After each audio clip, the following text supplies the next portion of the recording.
Super Bowl 2012. Um dos eventos mais esperados do ano.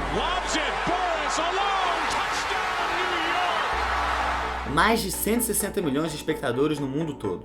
O mais assistido da história. Onde cada comercial custa 3,5 milhões por 30 segundos.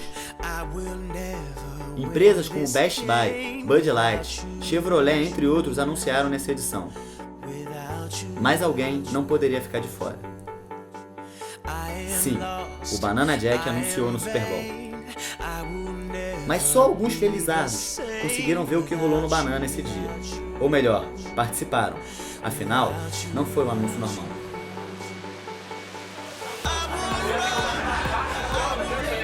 O que vocês estão fazendo aí? Oi, gente. Tudo bem? Vocês estão me ouvindo? Ei, o que vocês estão fazendo aí?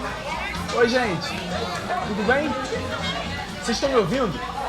Olha só quem tá aí. Fala, Jack, beleza?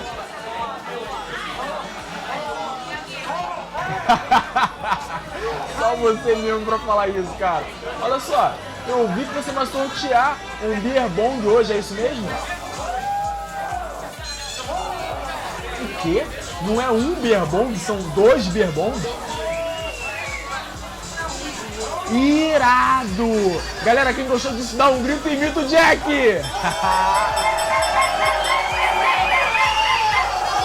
Ah, tá. Quem vai fazer o sorteio são os garçons e o meu não precisa de sorteio? Valeu, meu irmão. Olha só, galera. Como todo comercial que encheu de cerveja, né? Ao persistirem os sintomas, o médico deverá ser consultado. Desculpa, placa errada.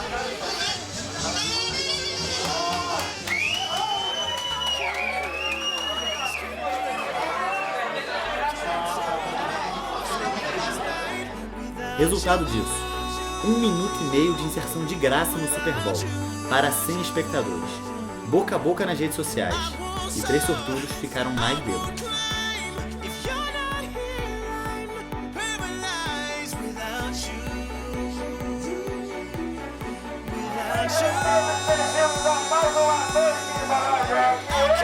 Do Banana Jack, o bar onde todo dia é dia, o Super Bowl foi dia de ver os gigantes vencerem os patriotas. Dia de ver um gorila sortear Beer Bong e saber que Tom Brady nunca vai sair perdendo tendo a Gisele Bündchen em casa.